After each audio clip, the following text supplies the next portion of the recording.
그러면 지금부터 심포지움의 마지막 2부를 시작하겠습니다. 2부는 북한 인권과 종북 활동에 대한 강연입니다. 스카라티오 선생님과 로렌스 백 선생님이 각 20분씩 강연을 해주시고요. 그 다음에 20분은 우리 조갑재 선생님과 문창국 선생님 두 분의 코멘트가 있겠습니다. 그리고 한 말씀 드리면은 사실 오늘 이 워싱턴 회의는 지금 이 워싱턴에서 김유중 선생님과 장종철 선생님 이 두 분의 전적인 봉사와 희생에 의해서 오늘 이 행사가 치러졌는데요. 행사가 치러지는데 처음에 저희가 예상할 때 이 심포지움은 사실은 세이브 코리아 파운데이션 멤버들끼리의 토론회로 생각을 했습니다. 그래서 숫자를 40명으로 사실 제한을 했어요. 그 이상 받질 않았고 광고도 하지 않았습니다. 여기에 신문에 전면 광고가 나갔지만 낮에 심포지움에 대해서는 광고를 안 했습니다. 만찬만 광고를 했습니다. 그래서 만찬은 지금 여기 계신 분들보다는 훨씬 더 많은 숫자의 분들이 참석을 하십니다. 그러면 지금부터 2부 심포지움 2부 순서로 들어가겠습니다. 발표가 있겠습니다. 스카라티오와 로렌스 팩에 대한 소개는 시간 관계상 여기 설명에 다 있기 때문에 생략을 하겠습니다. 시작하시죠. 네, 안녕하십니까. 신사숙 여러분, 오늘 이 자리에서 만나 뵙게 돼서 아주 반갑습니다. 저는 워싱턴 DC에 위치한 북한 인권위원회 사무총장입니다. 지금은 미국 시민권자이지만 태어난 데 원래 옛날에 공산주의 국가이던 루마니아입니다. 여러분들 아시다시피 루마니아는 냉전시대 때 김일성의 북한과 상황이 가장 비슷하던 동구권 나라였습니다. 그러니까 루마니아의 독재자이던 차우셰스쿠가 1971년도에 북한을 처음으로 방문할 때 김일성식 북한식 주체 사상이라든가 독재자 신격화라든가 거기에 첫눈에 반한 나머지 루마니아를 비슷한 나라로 바꿔놓으려고 했습니다. 그래서 아시다시피 제가 대학교 1학년 때 1989년 12월 달에 유혈 반공산주의 혁명이 일어나자 차우셰스쿠 부부가 군사재판을 받아 처형을 당했습니다. 그래서 그 이후로는 나라가 개방돼 갔고 그 전에 북한과의 외교 관계가 있었지만 1990년 3월 달에 대한민국과의 외교 관계를 설립하면서 제가 처음으로 루마니아 유학생으로, 그러니까 대한민국 정부 초청 장학생으로 한국으로 가게 되었습니다. 그래서 학사 석사를 서울대 외교학과에서 마쳤고 거기서 10년을 살았고 배우자도 거기서 만났고 그래서 하여튼 여기서 대학원 나온 다음에 보스턴에 위치한 플래처 스쿨 나온 다음에 2002년 이후에 계속 워싱턴 DC에서 활동을 했습니다. 여러 가지로 개발 이슈 컨설팅 분야에서도 일을 했고 워싱턴 DC에 위치한 한미경제연구소에서도 일을 했습니다. 그 단체가 어떤 단체이냐면 미국인들에게 한미 관계 중요성에 대해서 거기에 대해서 가르쳐주는 그런 단체입니다. 하여튼 올해 박정희 대통령 탄신 100주년을 기념하는데요. 그 생각을 해봅니다. 박정희 대통령이 아니었으면 한강의 기적도 이루지 못하고 우리가 요즘에 현대자동차, 기아자동차도 몰고 다니지 못하고 88 올림픽, 2002년 월드컵, G20 정상회담, 2018년 평창 올림픽 개최할 수 있었을까요? 그리고 또 대한민국 정부가 여유가 없어갖고 유학생들을 초청할 수가 있었을까요? 그래서 박정희 대통령이 아니었으면 저도 오늘 여러분들 직접 만나 뵐 인연이 안 됐을 겁니다. 일단 박정희 정부의 그 세대를 생각하면 우리가 요즘 뭐 인권 그 당시 인권 상황에 대해서 그 많은 이야기를 듣지만은 물론 그 당시는 그 분들이 현대 한국을 현대 경제 강국인 한국을 설립한 그 분들이 완벽한 분들이 아니었지만 완전히 애국자들이었습니다. 제가 생각하기에는 조국이 없던 일제시대 때 조국이 없던 세상에서 사셨기 때문에 조국이 얼마나 귀중한 것인지 너무나 잘 알고 있는 그렇게 위대한 세대였습니다. 물론 우리는 인권이라 하면 요즘 세상에서 완벽한 나라가 없겠죠. 뭐 미국에서도 아직까지 이런 문제 저런 문제 있지만은 민주주의 사회이기 때문에 문제가 있으면 그 문제를 고치고 토론하고 인권 상황이 완벽한 나라가 없지만 21세기에 정치범 관리소를 운영하고 있는 나라는 북한밖에 없습니다. 현재 북한의 5군데 정치범 관리소에 12만여 명의 여성들, 남성들, 어린이들 수감되어 있습니다. 여러분들이 아시다시피 북한에는 연좌제라는 제도가 있습니다. 그러니까 한 명 처벌을 받으면 친척들까지 3세대까지 처벌을 받는 것입니다. 북한이 그런 나라입니다. 또한 주민들을 지도부에 대한 충성도에 따라 분류하는 나라는 북한밖에 없습니다. 여러분들 아시다시피 북한에 성분 제도가 있지 않습니까? 그 성분 제도에 따라 같은 북한 주민들을 처벌하는 것입니다. 그리고 또 북한이 어떤 나라이냐면은 저도 요즘에 그 질문을 자주 듣습니다. 김정은이 어떤 인물인가? 물론 김일성, 김정일, 김정은 아주 사악한 인물들이죠. 하지만 그 김씨 일가 세상에서는 어떻게 보면 합리적인 인물로 볼 수가 있습니다. 그러니까 그 정권의 전략적인 목표를 달성하기 위해 노력을 하는 거죠. 그러니까 김정은이 어떤 인물인지 생각을 해보면 이 세상에는 고모부를 지대공 기관총으로 처형한 지도자가 없습니다.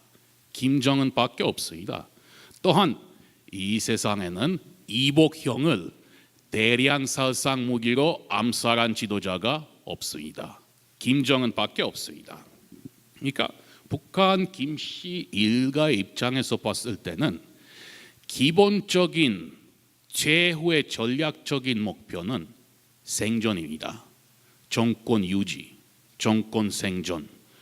정권을 유지하기 위해 일단 핵무기를 개발하고 미사일을 개발하고 고위 관리들을 만족시키기 위해 또 외화가 필요하고 자원이 필요하고 그 과정에서 김씨 일가는 북한 주민들을 국내와 해외에서 착취합니다. 아주 사악하게 착취합니다.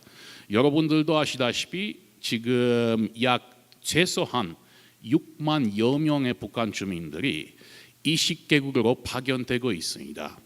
그들이 번 돈은 약 90%까지 압수되고 상당히 강제노동, 노예노동 그러한 상황 속에서 일하고 있습니다. 그리고 또한 정권을 확실하게 잡기 위해 주민들을 너무나 사악하게 처벌하는 그런 정권이죠. 국제정치 이론, 국제관계 이론, 현실주의자의 입장에서 봤을 때 또한 공격적인 현실주의자의 입장에서 봤을 때는 저기 시카고 대학의 머샤머 교수나 그런 분들의 입장에서 봤을 때는 북한은 범죄 조직 연합으로 볼 수가 없습니다. Criminal cartel. 구소련 지방이었던 우즈베키스탄이라든가 몰도바라든가 거기에는 여러 범죄 조직들이 주도권을 잡고 있기 때문에 크리미널 카르텔로 볼 수 있기 때문에 북한은 완전 김씨 일가는 범죄 독점을 가지고 있습니다. 범죄 독점을 가지고 있기 때문에 경쟁자가 없습니다. 북한 내에는 경쟁자가 없고 경쟁자가 있습니까? 없습니까? 경쟁자는 단 하나뿐이죠. 대한민국. 그러니까 번영하는 자유민주주의 국가인 대한민국. 그러니까 정권의 입장에서 봤을 때는 너무나 우스운 일 같지만은 정권의 입장에서 봤을 때는 최후의 전략적인 목표는 생존이다. 정권 유지다. 하지만 김씨 일가 정권을 장기적으로 유지하려면 대한민국을 없애야 한다. 그러니까 김씨 일가 그 정권 하위 통일은 또한 김씨 일가의 기본적인 최후의 전략적인 목표로 볼 수가 있습니다. 그 전략적인 목표를 절대적으로 포기하지 않았고 아직까지는 그 전략적인 목표를 가지고 있습니다. 여러분들 아시다시피 지난 11월 9일 동서독을 가른 베를린의 장벽이 무너진 지 28년 주년을 맞았습니다. 10년 전 2007년 11월 9일 자유민주주의 국가들이 베를린 장벽이 무너진 지 18년을 기념하여 조지 부시 전 미국 대통령은 2007년 11월 9일을 세계 자유의 날로 선언했습니다. 유럽의 냉전 시대에 가장 악명 높았던 상징이 바로 베를린의 장벽이었습니다. 1961년 동독의 공산주의 정부는 자유민주주의 세계에서 살기 위해 서베를린으로 망명하려고 하는 동독 사람들을 막기 위해 베를린의 장벽을 세웠습니다. 30년 가까이 자유를 찾는 많은 동독 사람들이 서베를린으로 망명하려다 동독 군인과 경찰의 총에 맞아 베를린 장벽 옆에서 사망했습니다.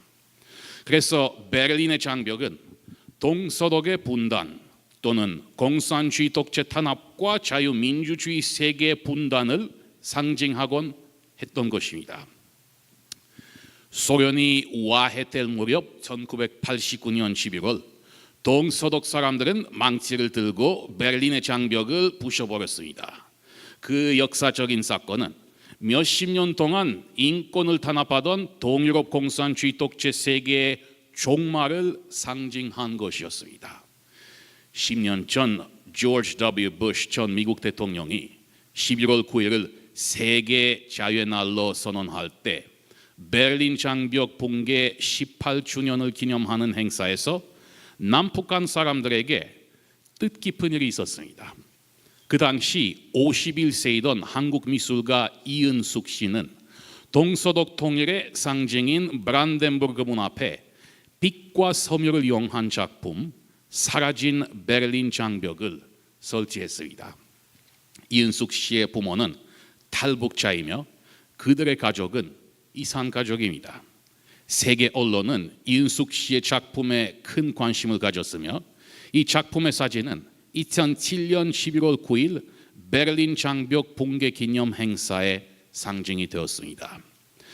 베를린의 장벽이 무너진 지 2년 전 베를린의 장벽이 무너진 지 2년 전인 1987년 6월 12일 로널드 레이건 전 미국 대통령은 바로 브란덴부르크 문 앞에서 역사적인 연설을 했습니다. 그날 베를린의 장벽이 무너지고 동서독이 통일되기 직전 레이건 대통령은 독일의 분단과 냉전 시대를 상징한 베를린 장벽을 빨리 없애라고 말했습니다. 공산주의 독재 체제가 무너진 지 28년이 지났지만 북한의 1인 독재는 냉전 시대의 유일한 유물로 남아 있으며 비무장지대가 한국과 북한, 번영하는 자유민주주의 사회와 주민들을 탄압하고 굶기는 독재 사회와 정치 체제를 분단시키고 있습니다. 지난 11월 8일 도널드 J. 트럼프 대통령은 한국 국회에서 연설을 했습니다. 그 연설에서 미국 정부가 한국과 북한의 지난 70년의 역사와 현실을 정확히 알고 있다는 것을 확실히 증명했습니다. 트럼프 대통령이 그 연설에서 한강의 기적으로 널리 알려진 한국의 놀라운 경제 발전, 또한 김씨 일가 정권 하의 정치범 관리소, 불법 구금, 인권유린, 정치 탄압, 반인륜 범죄, 굶주림과 성분에 의한 심각한 차별을 확실하게 묘사했습니다. 트럼프 대통령은 북한이 많은 국제 조약과 협약을 위반하며 북한이 외교적 신뢰가 없다는 사실을 지적했습니다. 세계 평화를 위협하는 북한의 핵무기는 반드시 제거되어야 한다고 했습니다. 트럼프 대통령이 번영하는 자유민주주의 국가인 한국에 의한 자유통일만이 한반도의 바람직한 미래라고 확실히 확인했습니다. 2017년 11월 8일 트럼프 대통령의 한국 국회에서의 연설은 30년 전인 1987년 6월 12일 로널드 레이건 전 미국 대통령 브란덴버그 문 앞에서의 연설처럼 역사적인 과정을 불러일으킬 수 있을까요?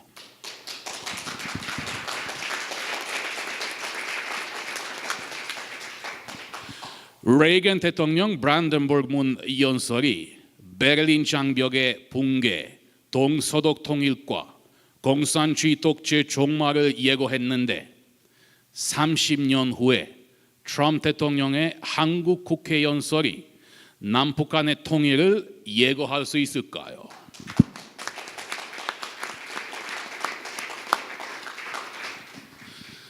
제가 한국에서 젊은이들 앞에서 발표를 좀 많이 합니다. 그래서 그 친구들에게 이 질문을 많이 합니다. 저희의 세대는 하여튼 한국에서는 한 세대는 희생해서 전쟁 때 나라를 지키고 생존했고 한 세대는 한강의 기적을 이루고 한 세대는 1997년도 금융위기 때 위기를 극복하고 저도 개인적으로 루마니아인으로서 결정적인 순간, 역사적인 순간, 인생을 바꿔놓을 만한 순간은 바로 베를린 장벽의 붕괴였습니다.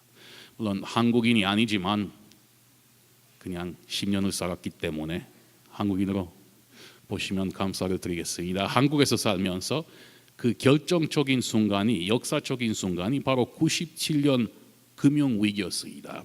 미국인으로서 September 11, 9.11 사건. 그래서 그 친구들한테 이 질문을 합니다. 이 세대, 이 젊은 세대 결정적인 그 순간이, 그 역사적인 순간이 무엇일까? 그게 혹시 남북한의 통일이 될 수 있지 않을까요? 그 생각을 하긴 해봅니다. 아까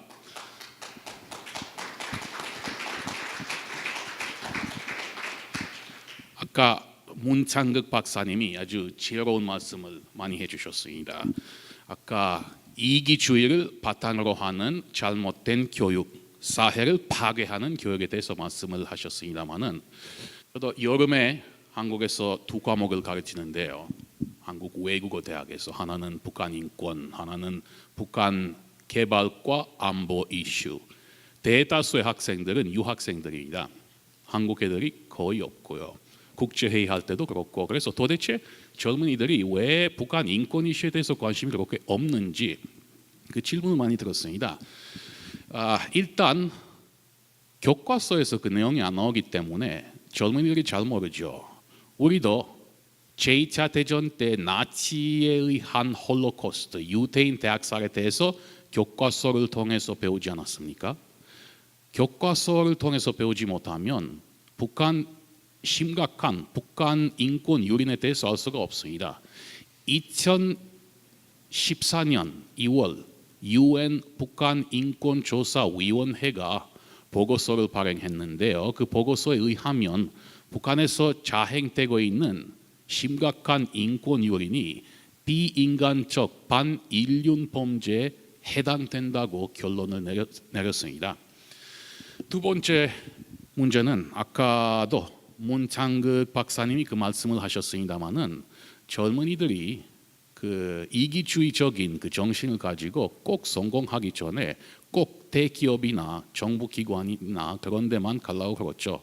어떻게 보면 비정부 기관에서 일한다고 그러면 무시를 당할 수 있죠. 어떻게 보면 가볍게 생각하죠. 또한 인권을 전문으로 한다고 그러면 또한 무시를 당할 수 있고요. 또한 북한 인권이라 하면 더욱더 그럴 수가 있죠. 그만큼 젊은이들이 북한 인권에 대해서 관심을 가지면 물론 북한 인권법이 통과됐지만 뭐 재단도 인권 재단도 문제가 많고 그만큼 취직을 할 수가 없고 인권을 평생 동안 인권 가지고 취직을 할 수가 없기 때문에 그만큼 젊은이들이 관심 없죠. 하여튼 제가 항상 그 무슨 얘기 해주냐면은 남북한 사람들이 물론 70여 년 동안 나라가 분단되어 있기 때문에 차이가 많이 나죠. 특히 뭐 육체적인 차이까지 나죠. 이제는 몇 세대 걸쳐서 식량 부족에 계속 시달렸기 때문에 뭐 기도도 작고 몸무게도 안 나가고 하지만 그 70년이 한국 역사에 비해서 아무것도 아니라고 볼 수는 있죠.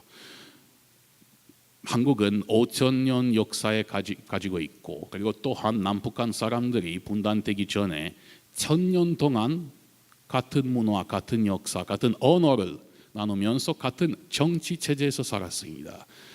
그 70여 년이 아무것도 아니라고 볼 수도 있죠. 그래서 제가 그 얘기 하죠. 항상 젊은 친구들에게 만약에 그 통일의 세대가 된다면 사실 대한민국 하의 남북한의 통일이 핵 문제, 미사일 문제, 인권 요인, 인권 문제 모두 다 해결할 수 있는 해결책이 바로 대한민국 하의 통일이죠.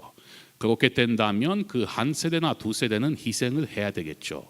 부모의 세대도 희생을 했고 할머니 할아버지 세대도 희생을 했고 그만큼 라면을 좀 더 먹고 나눠서 먹고 그렇게 된다면 나라를 통일시키는데 성공한다면은 앞으로 5,000년 후에도 기념할 만한 세대가 될 수 있을 것입니다. 감사합니다.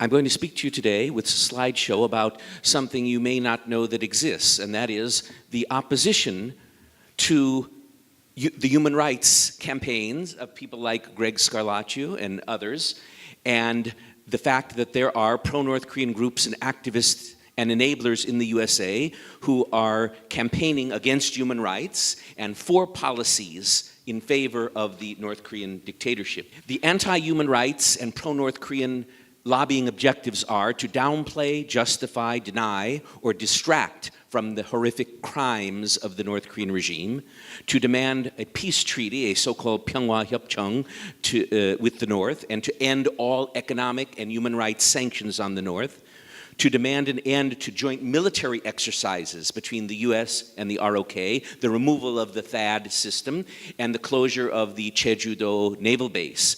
They also demand an end to what they call the demonization of North Korea and the hereditary Kim dictatorship. They don't like when people criticize Kim Jong-un. Finally, they demand the abolition of the Korean national security law and the release of Lee Seok-gi. The ultimate goals of all of these are the abolition, the end of the US-ROK alliance, the withdrawal of US forces from South Korea, and eventually the North Korean long-term strategy of a confederation with the ROK, which would of course lead to communization. Here we have a pro-North Korean activist, you see here on the left, Christine An, the leader and founder of the Women Cross DMZ group. She was speaking there in 2004 in South Korea at the Human Rights Symposium sponsored by the National Human Rights Commission of the Republic of Korea. Several months before she was speaking there, she was in North Korea, visiting with a pro-North Korean youth group called Nodutol. On that visit she met the man you see there on the right side. He is a North Korean intelligence agent, a ganchop. His name is Park Chol. He was later stationed at the UN. This picture was taken at the Bukhan UN Daepyobu, and Christine An planned her 2015 Women Cross DMZ March in conjunction with and on the advice of this North Korean agent, Park Chul. At this event that she spoke at in Korea in 2004, An condemned the U.S. North Korea Human Rights Act. She said this human rights law was a product of hawkish conservatives and Christians, and she said it would do harm to human rights in North Korea. In 2014, after the UN issued its famous COI, Commission of Inquiry report on North Korea's human rights violations and crimes against humanity, the pro-North youth group based in New York, Nodutol, whose leaders have also been in contact with the staff of Bukhan UN Daepyobu, held a special event to teach their young members to criticize and to attack the UN report on North Korea human rights. This was the event that they had in New York in April of 2014 to criticize the report, and it was supported, this event, by Christine An, who I just showed you, and by Shin Un-mi, whose name you may recognize, who went to North Korea and praised the regime there. Here you have members of pro-North Korean groups, Jae-mi-dong-po Cheongguk Yeonhaphae, Pominyeon Miju-Bonbu, Nodutol Yugiro Silcheon Wiwonhwae in the U.S., and the National Association of Korean Americans, based in Fairfax, Virginia, which is a pro-North Korean group, NAKA, protesting against human rights criticism of North Korea. Stop criticism of human rights in North Korea. Here are the signs that they're holding, and there they are in front of the UN building, members of these groups. An anti-human rights demo, believe it or not. Here is one on the left, one of the most fanatical pro-North Korean anti-human rights activist, Professor Christine An. She teaches in California at UC Santa Cruz. She has variously denied or downplayed North Korea's human rights abuses, and she has attacked some of the leading and most respected North Korea human rights activists in the U.S. She's attacked Greg Scarlaccio, Susan Schulte, Congressman Ed Royce, Victor Cha. She attacks and condemns defectors from the North and human rights groups. She says they're warmongers, they're racists, they're imperialists, copying the language of North Korea itself.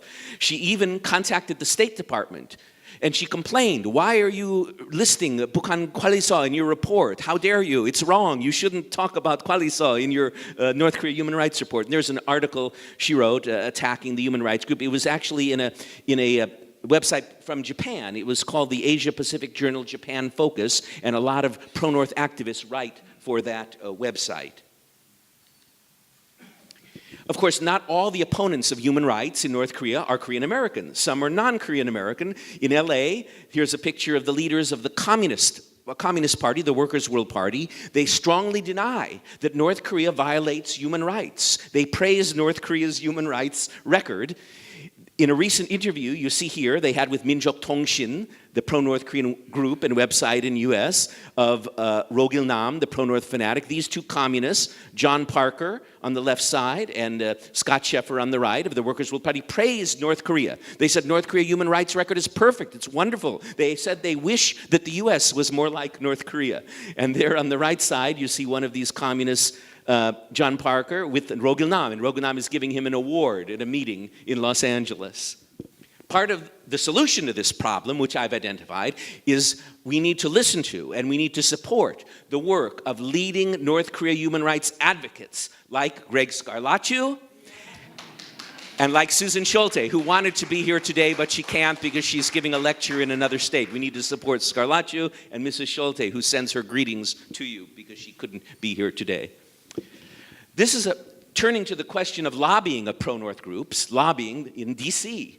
This is a press conference here on the left side held by pro-North activists, 2010, outside the U.S. Capitol, by members of pro-North groups, such as National Campaign to End the Korean War, Korea Policy Institute, KANCC, that's Jae-mi-dong-po Cheongguk Yeonhaphae, Nodutol, Veterans for Peace, National Lawyers Guild. These are all pro-North groups. They're demanding a peace treaty, unconditional peace treaty, Pyeonghwa Hyopjeong, and an end to all economic sanctions on the North. And there you see again Christine An in front of the Congress. Of course, the men in that building in Congress don't know about her relationship with a Bukhan Ganchop in the Bukhan Daepyobu. They don't know. She says, I'm just a peace activist. And on the right there, you see the lady I showed you before, Christine An, who attacks human rights activists. And there's Yoon Gil-sang, the leader of KANCC, Jae-mi-dong-po Cheongguk Yeonhaphae, in front of the Congress, lobbying against human rights in North Korea. Here's Yoon Gil-sang again, and there's Christine An, and they're meeting with U.S. officials. They portrayed themselves as peace activists. They don't go into a meeting with congressmen or U.S. officials and say, oh, we're Chimbuk Undonga, we want to talk to you. They say, we're religious leaders, we're Pyeonghwa Tongil activists. And there they are meeting with the U.S. government official. That was 2014. They got a meeting with him. Sometimes the officials don't know who they are. They believe them. Oh, you're a peace activist? Okay, I don't know. You're a moksa? Okay, you're a religious activist. They were arguing against sanctions and for a peace treaty with the North. This same, of course, the people they're speaking with, whether it's congressman or U.S. official, don't know that this same Yoon Gil-sang right here is at Baekdusan carrying a sign that says, we must loyally follow the instructions of the great leader, Kim Il-sung and Kim Jong-il, because he's just a moksanim, he's a Pyeonghwa Tongil Undonga. But there he is at Baekdusan, follow the instructions, we must be loyal to Kim Jong-un, Kim Jong-il. Kim Il-sung, Kim Jong-il. A conference was organized by, again, Christine An, the leader of Women DMZ. She formed a new group called the Korea Peace Network for lobbying, specifically for lobbying DC. She started that group. And she had a meeting at the Institute for Korean Studies at George Washington University earlier this year in DC. Christine An convinced Professor Bruce Cummings, an ally of hers, and William Perry, the former defense secretary under Bill Clinton, to participate in her event. Perry was warned by human rights activists. Please be careful of this. We told her who this woman is. She's a pro-North activist. She condemns other human rights activists. Please don't meet with her. I was told that after he was warned, he didn't care. He said, I don't care, I'm just going to go. He didn't listen to the warnings of human rights activists. He didn't care that he's cooperating with a pro-North activist. Very shameful. An and others have been lobbying. Here's Christine An again. Congressman, here's Democrat Congressman John Conyers of Michigan, and she's lobbying him against sanctions for a peace treaty. And she's lobbying there with Congressman Conyers of Michigan. Here's someone locally, a pro-North Korean activist in the DC area. His name is Seo Hyuk-kyo. I don't know if any of you have seen him. He's one of the leaders of the NAKA group. He's vice president of National Association of Korean Americans here in the DC area. Seo Hyuk-kyo, you can see him outside a congressional office. He's lobbying there. But he's also a member of the Yugiro Shilcheonwiwonhwe, the Miju Yugiro Shilcheonwiwonhwe, which, as the lawyers here will tell you, is an Ijok Danche in Korea. It was ruled by Korean courts to be an enemy-aiding pro-North organization, an Ijok Danche, but he's also vice president of NAKA. And most of the top leadership of this group, NAKA, here in Northern Virginia, in Northern Virginia, are members of the Yugiro Committee. It's actually controlled. Many of the top members are Yugiro officers. NAKA and Yugiro committee members have met with officials of the Bukhanyu and Daepebu. They have connections with North Korean government, and they participate, especially this gentleman, Seo Hyuk-kyo, with Communist Party members. Here's in front of the White House, and here's Mr. Seo, the same person he's lobbying. He's meeting with congressmen who don't know that he's standing in front of the White House with this man. You see this non-Korean man. This man is Brian Becker. He's the leader of the Communist Party for Socialism and Liberation. He's a communist. He's proud. He admits he's a communist. And here he is having a joint rally with this man who's lobbying congressmen, and the congressmen don't know that he's involved with the Communist Party. Frank Januzzi is a big shot, a very influential power player in D.C. because he was president of the Mansfield Foundation in D.C. He was a former director of Amnesty International, and he was a former Democratic Party policy director for the Senate Foreign Relations Committee, a big shot, an influential man. He was a former advisor to Senator Joe Biden and Senator John Kerry, very influential people. He was advising them. He collaborates with the pro-North Korean group NAKA, National Association of Korean Americans. He speaks to their group, and he meets with members of Jae-mi-dong-po Cheongguk-yeonhapwe, and he spoke to the Yugiro Shilcheonwiwonhwe and other pro-North activists, and he helps them, he assists them, even though he's not personally pro-North. He doesn't support North Korea, but he's an ally of the pro-North group. He enables them, he gives them power by helping them. He helps them get meetings. You can see that's him here, and next to him is Yoon Gil-sang. And Christine An and Lee Hae-woo, another pro-North Korean activist, he helps them get meeting, opens the door for them with his connections on Capitol Hill. And here he is, Januzzi again, at a meeting of the Yugiro Committee. And with him is someone who he supports, this man right here, Chang Min-ho, a convicted North Korean spy from the Ilshimhue Sagon about 10 years ago. So here he is with a convicted North Korean agent who he has defended. They have powerful friends in Washington. Here are ROK citizens who came here from South Korea on a visit to do pro-North lobbying in 2016. It was a delegation, you can see here on the left, from the National Council of Churches in Korea, the very left-wing group, which has pro-North policies, the National Council of Churches in Korea, and they met with some members of Congress, fighting for a peace treaty and against sanctions, against human rights pressure on the North. The delegation was led by Reverend Kim Yong-ju of the National Council of Churches in Korea, and here on the left they're meeting with at the office of Democratic Congressman Andre Carson of Indiana, a Democratic congressman in Indiana. They visited many congressional offices. Here on the left side, they stopped in LA on their way to do lobbying in Washington, and they were met by Yoon Gil-sang, the head of Jae-mi-dong Bocheongguk Yeonhapwe, the pro-North Korean fanatic, and also by Baek Sung-bae, the leader of Bominyon, also an Ijok Danche, Bominyon. And they welcomed this delegation to LA. The congressman they met with didn't know that. The solution to these problems I outlined to you, the lobbying, I've already told you the problem to the human rights issue is to support the human rights groups. The problem to the lobbying issue is in order to oppose their pro-North Korea lobbying and the people who help them lobby, the big shots in Washington who they're friendly with, it's essential to expose, to reveal the true positions of these Chimbuk Danche, these Chimbuk Undonga, especially to the public and to the media. We've got to expose them, shine the light of truth on them. I did this in 2016 in the Republic of Korea. I held a press conference there to reveal, and you can see my press conference here with Ieram Baksa, the defector, a good friend of the Save Korea Foundation, who spoke in Washington, and here Lee Dong-bok, my friend in Korea, and I held a press conference to tell the truth about Christine An and Women DMZ and their relationship with Ganchop in Bukhan Daepyobu in New York.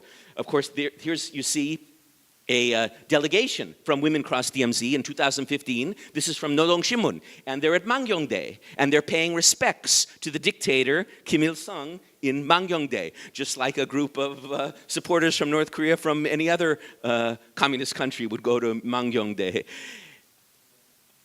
Again, this visit was planned by Christine An, the woman I showed you before, with the assistance of the North Korean agent Pak Chol, who was working in the UN Daepyobu, who she met earlier in North Korea.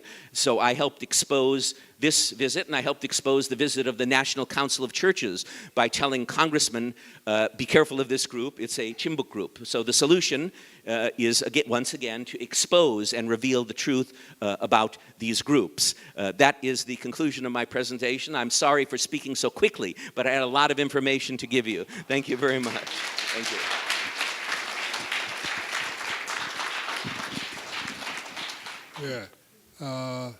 예, 영어로 발표를 하셨는데 뭐 그림을 많이 붙였기 때문에 뭐 내용을 다 이해하실 줄로 저는 믿습니다. 그래서 통역 시간을 좀 세이브하겠습니다.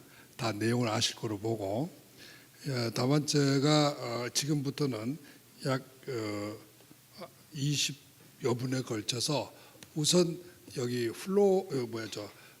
두 패널들의 코멘트를 먼저 듣고 그 다음에 플로어에서의 질문을 받겠습니다. 플로어에서의 질문은 여기 지금 발표하신 이분들의 강연뿐만 아니라 아까 일부에서 발표하신 분들에 대한 강연에 대한 질문도 시간이 허용하는 데서 한 두세 분 이렇게 받도록 이렇게 하겠습니다. 먼저 우선 조갑재 선생님 들으신 소감 좀 한번 코멘트해 주시기 바랍니다. 스칼라티우 선생님이 한국말을 저렇게 잘 안다는 걸 처음 알았는데 그동안 속았다는 느낌이 듭니다.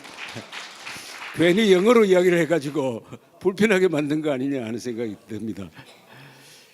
루마니아 출신이니까 차우세스쿠가 김일성을 만난 다음에 사람이 확 달라져가지고 그전에는 차우세스쿠는 공산국가 지도자 중에서 독자 노선을 간다고 해가지고 1960년대만 해도 스타였습니다.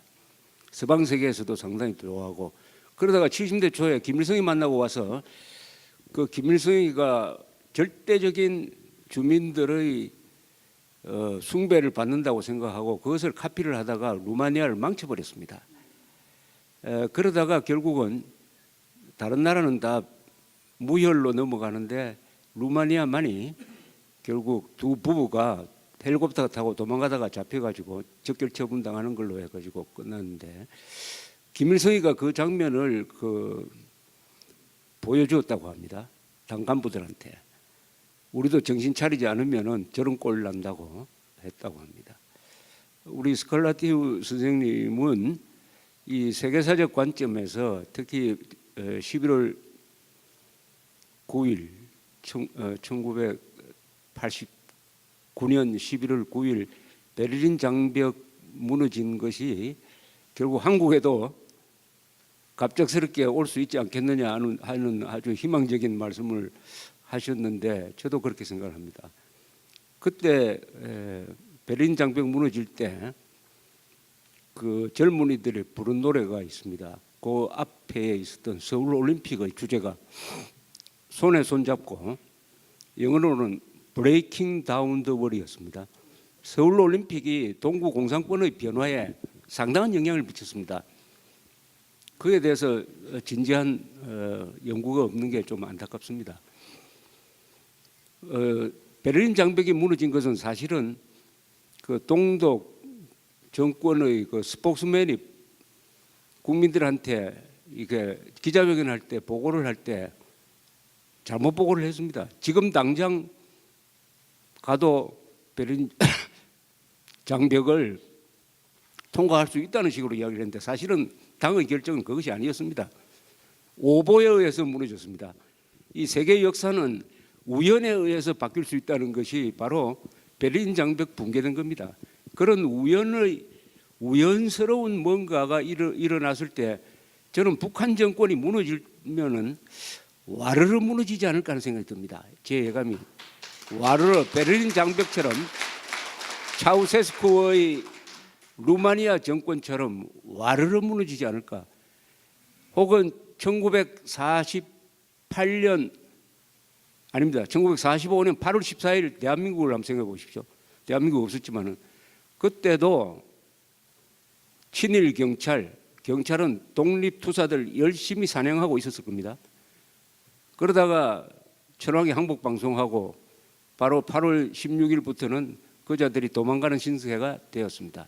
요사이 한국에서 벌어지고 있는 이 방공 자유투사들 사냥하는 걸 보면서 제가 그런 날을 꿈을 꾸고 있습니다.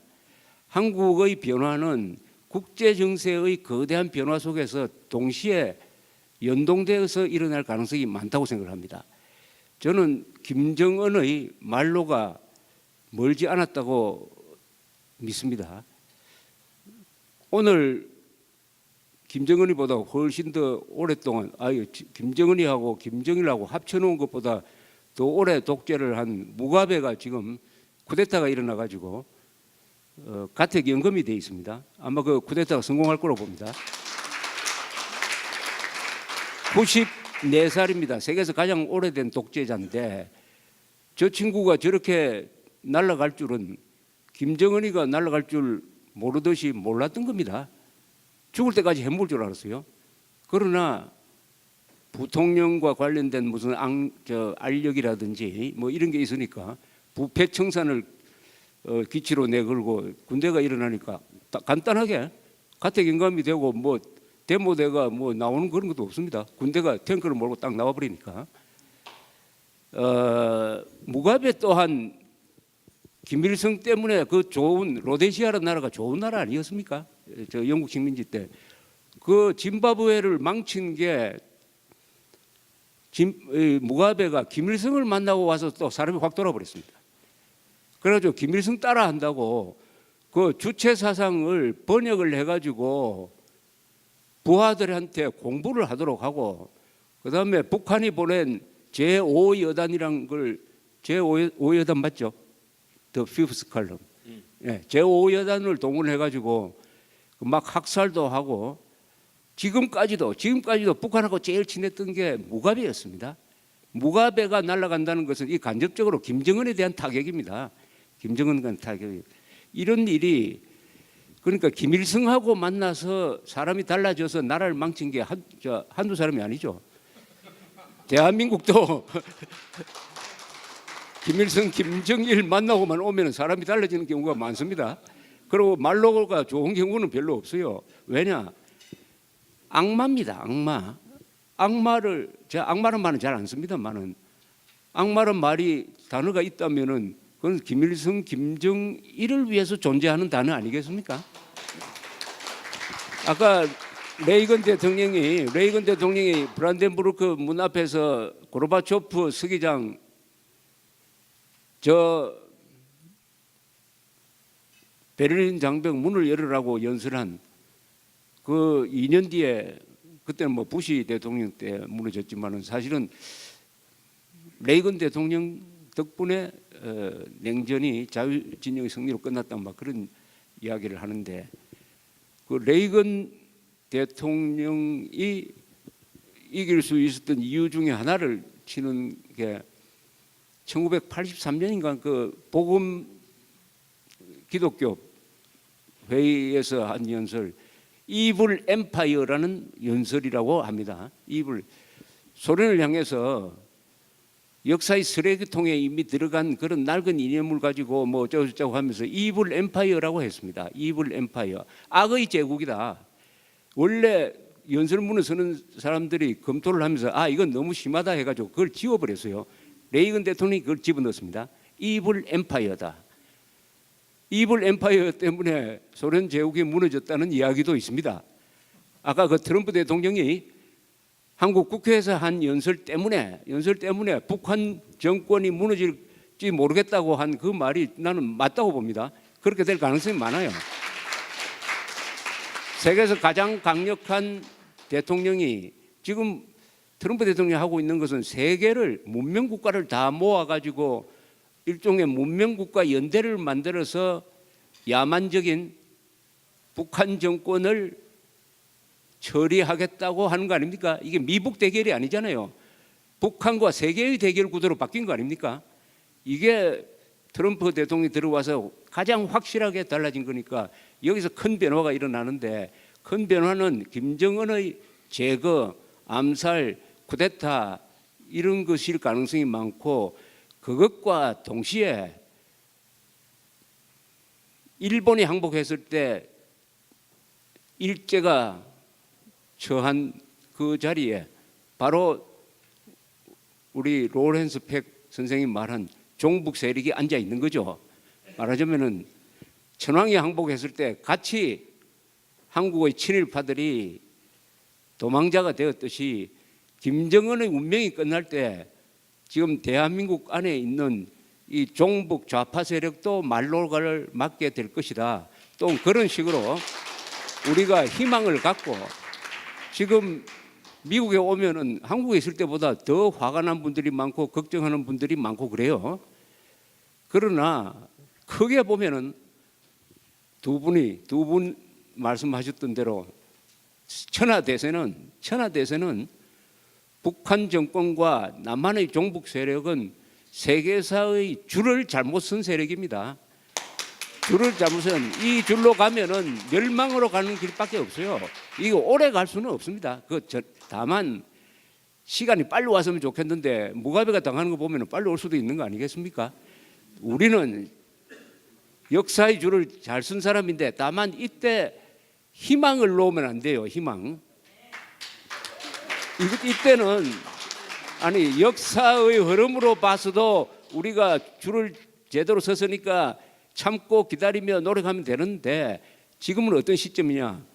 없는 희망이라도 만들어야 될 시점입니다. 없는 희망이라도 만들어야 돼요.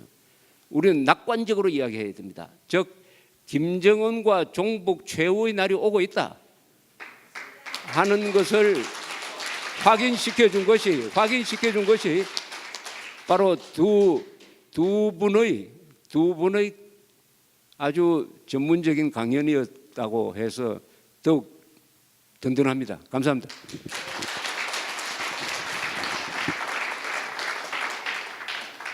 조갑재 선생님 말씀 또 이 두 분 말씀 너무 잘 들었습니다. 우리 사실은 북한 인권에 대해서 우리나라 사람이 더 관심을 가져야 되는데 이렇게 스칼라유 우리 참 너무 고마운 거예요. 너무 고마운 거예요.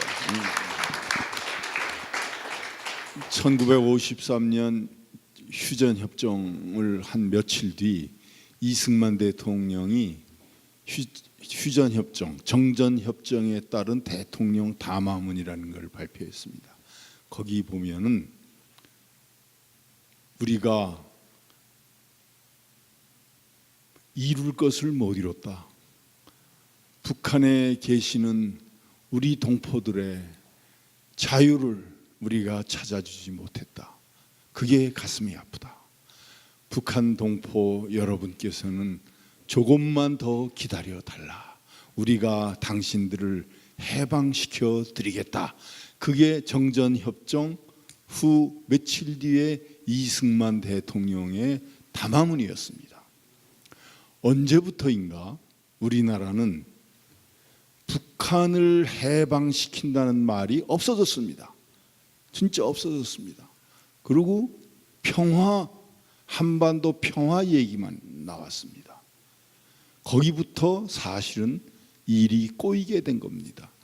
죄송한 얘기지만 김대중 대통령 때부터 특별히 평화 얘기만 나오고 북한에 지금 억압받고 있는 우리 동포에 대한 자유에 대한 얘기는 싹 사라졌습니다. 지금 스칼라유가 발표했지만 인권이라는 게 뭡니까?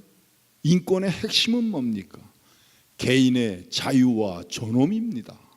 개인의 자유와 존엄이 없는 북한 동포들을 해방시키려고 우리가 통일을 하자는 거지. 무슨 뭐 통일 대박이다. 거기서 뭐 경제를 더 뭐 일으켜서 우리가 이익을 취한다. 너무너무 낮은 차원의 얘기입니다. 진짜 고차원적인, 진짜 인간적으로 해야 될 얘기는 지금 북한에서 고통받고 있는 우리 동포들을 자유롭게 해주는 거, 그들이 정말로 인권을 가지고 살 수 있게 해주는 거, 그게 통일의 목표입니다. 네. 우리 스칼라유 선생님이 말씀하신 인권, 사실은 이게 목표예요. 근데 그 목표를 우리 정부는 지금 반대하고 있어요. 인권에 대해서 얘기하면 기권하잖아요. 오히려 반대하고. 그러면 어느 나라를 만들자 그러는 거냐? 어떤 통일을 너희들은 원하는 거냐? 저는 그게 이해가 안 돼요. 그러면 어떤 통일을 만들자는 거냐? 남한도 북한과 똑같은 나라로 만들 통일을 하겠느냐? 너희들이 그래서 그 얘기를 안 하는 거냐? 참 이해가 안 됩니다. 왜 우리나라 사람들은, 우리 대학생들은 스칼라유 교수가 하는 그 강의를 왜 신청을 안 하는지 애들은, 응? 난 그게 이상해. 예. 그래서 우리 통일의 목표를 평화 통일에서 바꿔야 돼요. 자유 통일이다.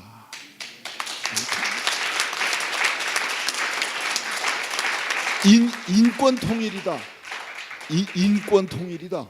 우리는 조금 못 살아도 좋다. 우리가 지금 뭐 4만 불을 받으면 우리 3만 불 받아도 좋다. 그렇지만 내 동포 2,700만이 저런 지옥 같은 상황을 사는 걸 나는 인간으로서 바라볼 수 없다. 나는 그들을 위해서 내가 1만 불 희생할 수 있다. 통일 대박 꿈꾸는 게 아니고 1만 불 희생할 수 있다. 이런 마음을 가져야 진짜 통일이 온다. 저는 생각합니다.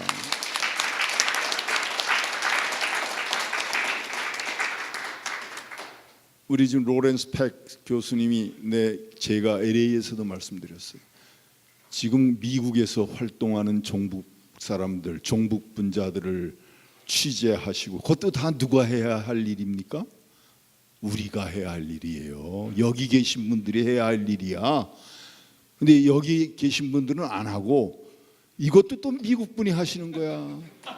응? 이게 될 일입니까? 이게 될 일, 정말로 우리는 부끄럽게 생각해야 돼요. 그렇습니다. 그래서 앞으로 로렌스 백 한국에서 지금 활동하는 종북분자, 공산주의자들 그거 다 적어 놓으시기 바랍니다. 적어 놓으시기 바랍니다.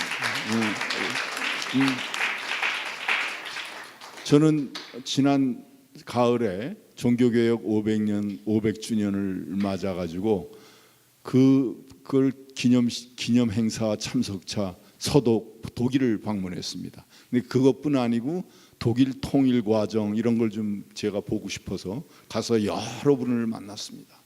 근데 아까 지금 종북분자 얘기를 했는데 진짜 우리 조갑조 선생님이 말씀하듯이 통일은 우리 통일이 됩니다. 자유 통일이 됩니다. 분명히 됩니다. 근데 지금 우리가 걱정하는 거는 대한민국이 무너질까 봐 지금 걱정하는 거예요. 옛날에는 당연히 우리가 소득도 4만 불이고 2만 8천 불이고 북한은 뭐 몇천 불이니까 우리가 40배의 소득이 높으니까 통일은 당연히 우리 대한민국으로 통일이 된다. 다 그렇게 믿었어요. 저는 오산입니다 라고 얘기하고 싶어요. 절대 그렇게 쉽지 않아요. 돈이 좀 많다고 통일이 됩니까? 꿈을 깨셔야 된다 이거야. 그 돈이라는 건 소용없어요. 김일성이가 뭐라 그랬어요? 김일성이가 남북 대표회담을 했는데 북한 대표가 와가지고 우리 통일합시다. 통일이 좋아요. 그래서 그렇지요. 통일이 좋지요 하고 남한 대표가 얘기를 했어요. 이런 밥자리에서. 그런데 그 왜 통일을 해야 하냐? 북한 대표가 설명을 하는데 남한은 이렇게 잘 살지 않습니까? 그러니까 남한 사람들이 열심히 돈을 벌어 오시라고요. 그러니까 우리는 뭐라 하면 일벌이에요. 벌 중에서 일벌이 있고 그다음에 병정벌이 있고 또 여왕벌이 있잖아요. 일벌은 열심히 꿀을 모아온 벌이 일벌이에요. 병정벌은 뭡니까? 나라를 지켜주는 게 병정. 자기네 그 다른 벌이 들어오지 못하게 지켜주는 게 병정벌이에요. 그 북한 대표가 뭐라 그랬냐 하면 남한은 일벌을 하시고요. 우리 북한이 핵을 가졌으니까 병정벌을 하겠습니다. 그래서 우리 일벌과 병정벌이 여왕벌을 잘 모십시다. 여왕벌이 누굽니까? 여러분 정신 차려야 됩니다. 북한은 남한 경제발전 열심히 해라 이거야. 그거 다 우리 거가 된다. 지금 우리 거가 될 날이 멀지 않은 게 이게 바로 대한민국의 현실이라 이겁니다. 그 점에 우리가 진짜 경계를 해야 돼요. 그래서 우리가 열심히 벌어서 김정은 여왕벌을 먹여야 되겠습니까? 진짜 정신 차려야 됩니다. 북한의 프레임은 그거예요. 남한을 먹어서 남한의 경제를 자기들이 차지하고 자연스럽게 접수하는 거예요. 그걸 우리가 잊으면 안 된다고 생각합니다. 저는 질문이 아니고 두 분께 죄송해, 미안해 두 분께. 우리 한국 사람이 해야 될 일을 이 두 분이 이렇게 열심히 하시니까 정말로 몸둘 바를 모르겠습니다. 감사합니다.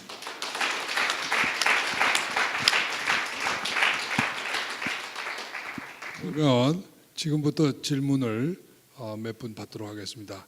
우선 손을 드셨으니까 크리스 장께서 해주시고.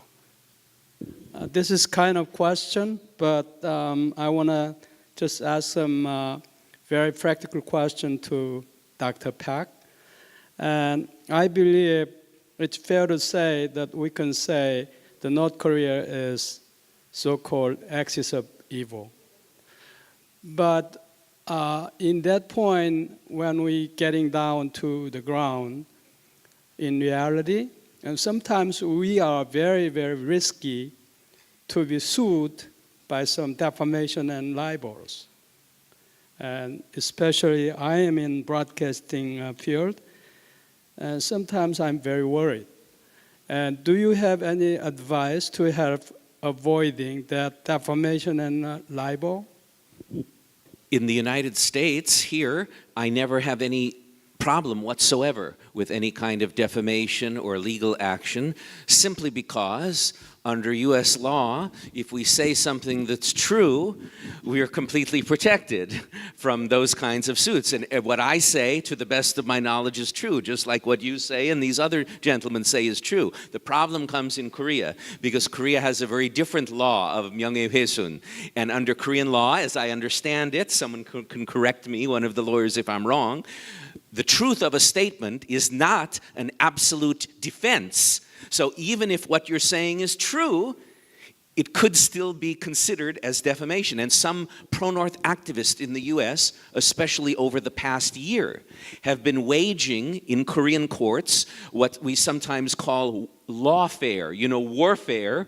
They're using the law to attack criticism, to silence criticism, to censor criticism, a kind of lawfare instead of warfare. And they'll bring these 명예훼손 suits because they know that if someone writes something in an 애국보수 magazine or an 애국보수 website, even if it's true, if it hurts their feelings, they can sometimes win a judgment. Of course, that seems very strange and illogical to me, coming from the American legal tradition, and it's a big problem in Korea, because personally, I think that if something is true, it should be protected. But I haven't had any problems under US law. And furthermore, one more quick point, in the US, in legal system, if any of you have had legal experience, you know that if someone sues you, then if it proceeds to court and goes beyond initial stage, there's a process called discovery, where your lawyer gets to interview the person bringing the claim against you,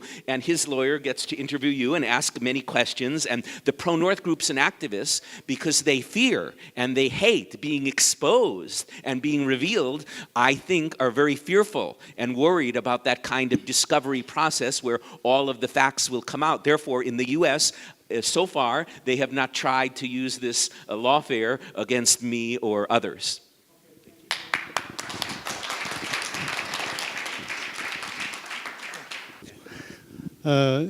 전 시카고에서 온 하워드, 미국 이름은 하워드이고 한국 이름은 이병들이라고 합니다.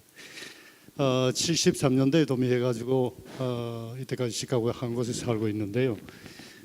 항상 우리 조갑재 선생님 정말 유튜브를 열심히 보고 있습니다. 근데 제가 생각하는 거는 지금 남북 문제도 문제지만은 저는 동서의 문제가 정말 남북 문제 못지않게 크다고 생각이 됩니다. 거기에 대해서 좀 가지신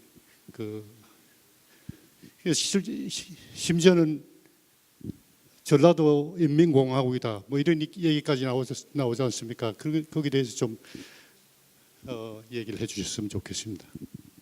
동성애 문제가 아니고 동서 문제죠. 저 동성애 문제 같으면 제가 답변 안 하려고 그랬는데 미국에서 그 문제 가지고 이야기했다면 큰일 나는 거 아닙니까? 동서 문제니까 제가 한번 이야기를 해보겠습니다.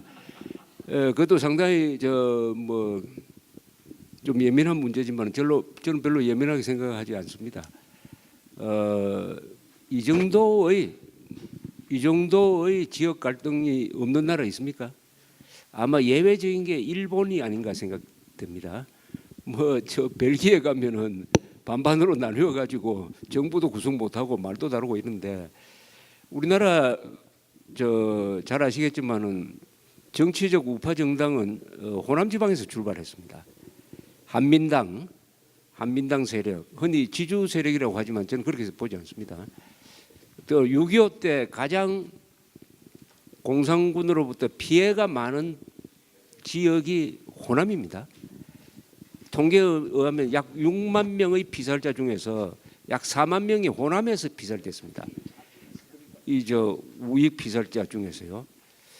그러다가 이제 김대중이라는 인물이 등장하면서 여기서 여러 가지 이제 지역적인 갈등이 시작되었는데 그것도 참 희한한 게 1963년 10월에 박정희가 대통령이 될 때 15만 6천 표 차이로 됐는데요.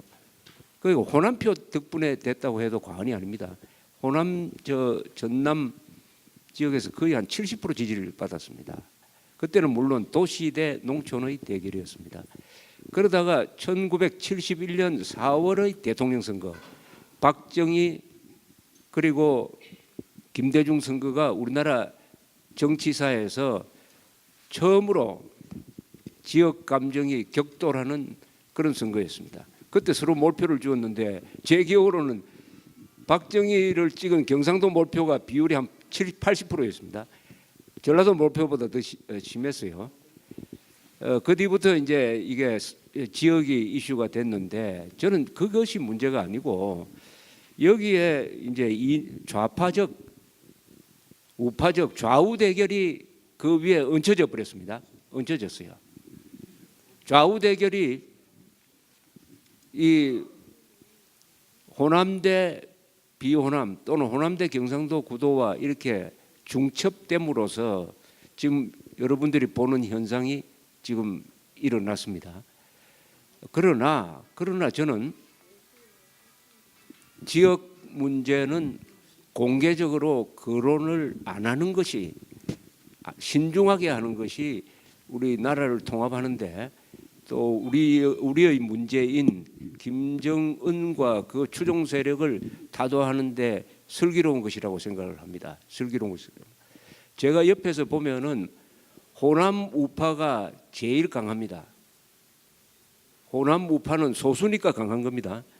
경상도 우파보다 호남 우파가 훨씬 논리적으로요 무장이 잘 돼 있고, 근데 양동환 씨 같은 사람 호남 사람 아닙니까? 김관진 장관 지난 구속됐지만은 지난 7년 동안 김정은이를 제일 떨게 한 분이 그분이 경상도 사람이 아니잖아요. 전북 사람 아닙니까? 그래서 이 문제는 이 이념 문제를 논할 때 안 하는 게 좋겠다 이렇게 생각을 합니다. 이와 관련하면 당장 또 광주 사태 이야기가 나옵니다. 광주 사태는 지금까지 밝혀진 게 다 사실입니다. 밝혀진 게 뭐냐? 정부에서 발표한 게 다 사실입니다. 정부에서 발표하지 않는 건 사실을 보면 안 됩니다. 지금 재조사한다고 하는데 헬기 사격 없었어요. 사격 명령자 없습니다. 또 광주 사태에 북한군 내려온 거 없습니다. 그건 정부가 발표 안 했기 때문입니다. 정부가 발표한 게 5번에 걸쳐서 정부 조사를 했습니다. 그러니까 정부 조사를 믿으시고 하여튼 지역 문제는 조심스럽게 접근하는 것이 대한민국이 공동체로 가는데 도움이 된다 이렇게 생각합니다. 감사합니다. 네, 감사합니다.